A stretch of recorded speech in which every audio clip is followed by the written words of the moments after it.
Shri Swami Samarth friends, Navratri शुरू हो गई है। चैत्र नवरात्र, इसमें बहुत सारे लोग जो होते हैं उपवास करते हैं और कोई करते भी नहीं है।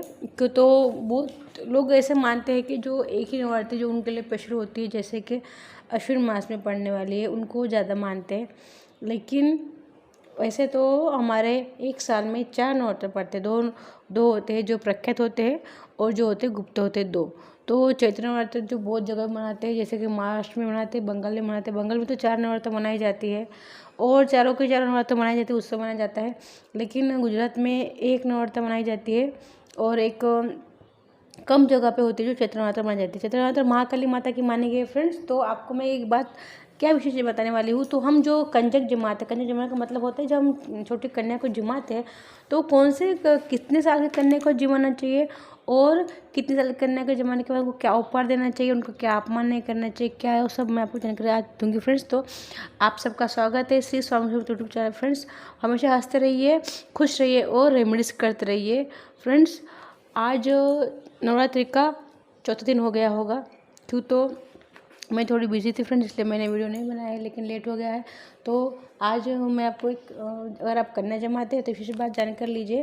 अगर आप कन्या जमाते हैं तो कन्या को जमाने के लिए घर बुलाते हैं तो उनको क्या खिलाना चाहिए, क्या नहीं खिलाना चाहिए। तो फ्रेंड्स, आपको कन्याओं को जब जमाते तो लहसुन प्याज आपको नहीं खिलाना चाहिए। लहसुन प्याज के बिना सब्जी खिलाना चाहिए। आपको शीरा, जैसे कि शीरा पूरी हम खिलाते हैं तो बहुत ही अच्छा है, लेकिन हमको एक सब्जी बनानी है, जैसे कि काले चने की सब्जी बनाते हैं, वो सब्जी अवश्य बनानी चाहिए माता रानी के लिए, लेकिन उसमें लहसुन प्याज नहीं रहना चाहिए। तो अगर आपको लहसुन प्याज के बिना कैसे बनाते हैं तो वो सिंपल तरीके से बनाइए बिना लहसुन प्याज की, चलेगा, लेकिन लहसुन प्याज मत डालिए। और फ्रेंड्स, कन्या कितने साल की होनी चाहिए। तो कन्या 2 साल की, शुरुआत में 2 साल की होनी चाहिए। जैसे कि 1 साल की कन्या को उसका टेस्ट पता नहीं होगा तो उसका पुण्य आपको नहीं मिलेगा। आप चाहे तो ऐसे जिमा सकते, लेकिन उसको 9 कन्याओं में आप गिनती नहीं कर सकती। इसीलिए मैं आपको बता रही हूँ कि आप 2 साल से कन्या को जिमाना शुरू कर दीजिए।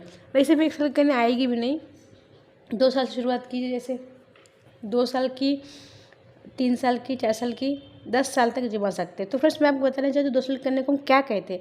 2 साल की कन्या को बोलते हैं हमारे ग्रंथ में कुमारी बोलते हैं, कुमारी माता बोलते हैं। और 3 साल की जो कन्या है उनको त्रिमूर्ति बोलते हैं और 4 साल की कन्या को कल्याणी बोलते हैं और 5 वर्ष की जो कन्या होती है उसको रोहिणी बोलते हैं। 6 वर्ष की होती है तो कालिका और 7 वर्ष की चंडिका, 8 वर्ष की शांभवी, 9 वर्ष की दुर्गा को, ऐसे इस प्रकार से रूप माने गए हैं। तो उसमें ऐसा कुछ नहीं है कि कंपलसरी, ऐसे आगे पीछे भी हो सकता है। और हमको इस तरह जो क्रम से मैंने बताया है वो क्रम भी थोड़ा ऊपर नीचे हो सकता है, 19-20 हो सकता है, लेकिन यही उनका नाम दिया गया है। तो 10 वर्ष की जो कन्या होती है सुभद्रा कहा गया है और हमको 10 साल की कन्या तक हमको जिमाना चाहिए, पूजन करना चाहिए, हमारे ग्रंथ में लिखा गया है। क्यों तो 10 साल के बाद की ऊपर कन्या होती है तो उसको जिमाना नहीं चाहिए, ऐसा ग्रंथ में लिखा गया है। तो फिर इस बात का आप ध्यान रखिए। और इसमें कहा गया है फ्रेंड्स हमारे ग्रंथ में इसका क्या फल हमें प्राप्त होता है। तो 2 साल की कन्या जो होती है, जिसको हम कुमारी का, जैसे कुमारी कन्या कहते हैं, कुमारी माता कहते हैं, तो उसका मतलब ये है फ्रेंड्स, हमको दुख दरिद्र का नाश होता है। और हम कन्या का पूजन कैसे करते हैं पहले तो वो समझ लीजिए। पहले मैं आपको बताती हूँ 2 साल की कन्या का क्या फल मिलता है, 3 साल का क्या मिलता है। 3 साल की कन्या का हम जिमाते हैं तो हमको पुत्र पौत्र का सुख मिलता है। 4 साल की कन्या को जिमाते हैं तो विद्या, विजय और राज सुख का प्राप्त होता है। 4 साल की कन्या का, 4 वर्ष की कन्या को हम जब जमाते हैं तो हमको विजय, संग्राम में विजय की प्राप्त होती है, परलोक सुख मिलता है। 5 वर्ष की जो कन्या होती है उसको हम जिमाने से हमको शत्रु विनाश और सिद्धि की प्राप्ति होती है। 6 वर्ष की कन्या को जिमाते तो रोग नाश होता है। और 7 साल की कन्या को जिमाते तो हमारे कर्म साधना में हमको यश मिलता है। 7 साल की शत्रुनाश होता है, ऐश्वर्य मिलता है। 8 साल की हम हमारे मनोरथ पूर्ण करने के लिए और हमारे जो जीवन में कुछ तकरार है वो ख़त्म करने के लिए। 8 साल की शत्रु विनाश के लिए, हमारे जीवन में कला है उनको समाप्त करने के लिए। 9 साल की कन्या जो होती है हमको हमारे वंश वृद्धि के लिए, हमारे समस्त रोग शत्रु को समाप्त करने के लिए। 10 साल की होती है वो सर्व मनोरथ सिद्धि के लिए होती है, विशेष पूजन किया जाता है। तो अल्टीमेटली फ्रेंड्स यही है कि जो हम 2 से 10 साल के तक जिमाते हैं तो हमको सब कुछ प्राप्त होता है। इसमें हमारे नौ माता का गुण समाहित होता है, इसलिए हम 2 से 10 साल तक की कन्या को जिमाते हैं। इनको कैसे करना चाहिए? जब हम कन्या को बुलाने जाते हैं तो उनको बहुत रिस्पेक्ट से बुलाना चाहिए। बुलाने को उनके पैर धोने चाहिए, उनके पैर को, उनके सिर को अच्छे से हमको अक्षत कुमकुम लगाना चाहिए, हल्दी भी लगाना चाहिए। फूलों से उनका, जैसे हम भगवान के ऊपर, माता के ऊपर कैसा उनका रिस्पेक्ट से करते वैसे उनको बुला के आदर के साथ आसन पर बैठाना चाहिए। उनको पैर को पहले हमको धोना चाहिए, थाली में धोना चाहिए। एक पेटी, एक क्या बोलते हैं, पिटिया रखिए, पिटिया के ऊपर उनके पैर धुलिए।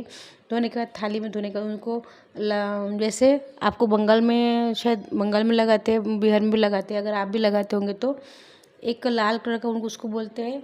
आप लोग क्या बोलते हैं आपके भाषा में मुझे बताइए। हम तो उसको ये बोलते हैं, जैसे क्या कलर, लाल कलर आता है डब्बे में, और पूरा हम जैसे उंगली को पीछे और पैर को भी लगाते हैं, हाथों को भी लगाते हैं, और हाथों को भी जैसे मेहंदी लगाते हैं उस प्रकार से 5 टिक्के लगाते हैं, पैरों को भी लगाते हैं, और फिर उनको टीका करते हैं। तब लाल कुमकुम का और पीले अक्षत का, और फिर पीले अक्षत इसलिए करते हैं, सब अक्षत नहीं चढ़ाते, इसलिए अक्षत को पीला करके लगाते हैं। और फिर उसके बाद उनको फूल की माला नहीं है तो फूल तोड़ के उनके ऊपर ऐसा फूलों का वर्षाव करते हैं। सभी कन्या को आदर से बिठाते हैं, और हमने जो बनाया है खाना उनको जिमाते हैं आदर से उनको, और जिमाने के बाद उनको दक्षिणा देते हैं, और कुछ हमने जो भेंट वस्तु लाई उनको देते हैं। भेंट वस्तु क्या, आपने जो लाई है आपकी जैसे इच्छा इस प्रकार से आप ला सकते हैं। ऐसा कुछ नहीं है फ्रेंड्स कि आपको कंजक जिमाना ही चाहिए। अगर आपके पास नहीं है तो आप नहीं जिमाए तो भी चलता है, और ऐसा भी कुछ ज़रूरी नहीं है फ्रेंड्स कि आपको कुछ उपहार दक्षिणा देनी ही चाहिए। अगर आपके पास है तो दीजिए, नहीं है तो खाली जिमा के आप 10-10 रुपये हाथ में दे सकते हैं। ऐसा करना चाहिए।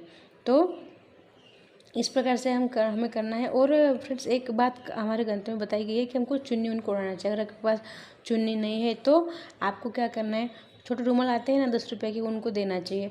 वो उनको देना चाहिए, हाथ में दीजिए, या फिर हमको सिर, आपके घर में तो सिर पे उड़ा के दे दीजिए, फिर उनको हाथ में समेट के वो घर में ले जाएंगे।